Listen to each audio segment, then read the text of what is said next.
Listen to this song for a second, okay?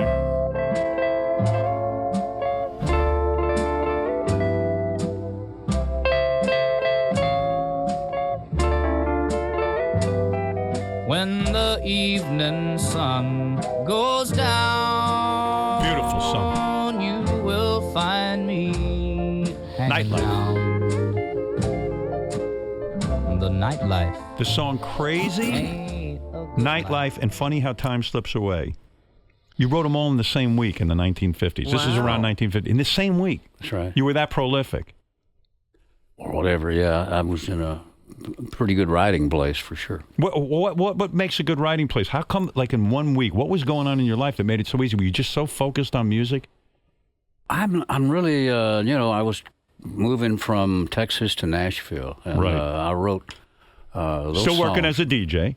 Yeah, I was still working as a DJ, but I went to Nashville to kind of break into the music. Yeah. And I wrote those songs on the way to Nashville. There's something about, they say, driving a car. I was just learning about this over the weekend, that it turns off the left side of your brain. So driving seems to be something that just frees you creatively, yeah? Yeah, if I really need and want to write a song today, excuse me, I'll get in the car and take off driving down the highway in any direction. It doesn't matter. And I'll write a song. Isn't that amazing? Yeah. And so when you write 3 killer songs like this in 1 week while you're driving, that becomes, hey, that's my thing. I'm going to go take a drive and see what comes out of me. And you don't know where these songs are coming from, right? They just kind of appear out of nowhere. Oh, yeah. Are you a religious man? Probably.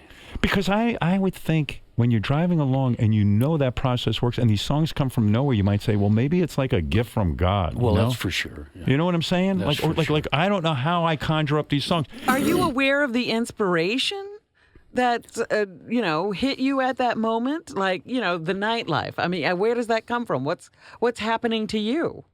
It's driving a car. Yeah, you never know for sure whether the song's any good or not until you put it down, listen to it, and but when you're driving, I used to tell myself, if I can remember this till I get home and write it down, it'll be a good song. So first of all, I love the song "Crazy" just because it's great, but I like the history of it.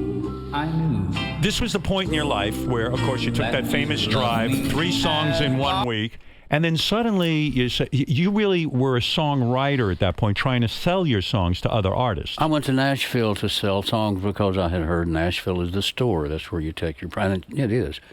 And I went to Tootsie's Orchid Lounge there in Nashville and took a record of mine, this particular one you were playing with Nightlife Right. and Crazy, Funny How Time Slips Away. You bring them by and you say, anybody want to buy a song? Well, I put them on Tootsie's Juice Box there in Nashville. Right. And Patsy Cline's husband, Charlie Dick, and I were hanging out at Tootsie's drinking beer and listening, and I played him that song, Crazy, and he said, Patsy's got to hear this song. He said, let's go play it for her. And it was already midnight. I said, well, okay, we'll do it tomorrow. And he said, no, come on. And he went to the house, woke her up.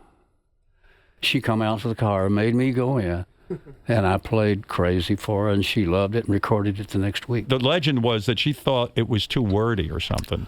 She tried singing it.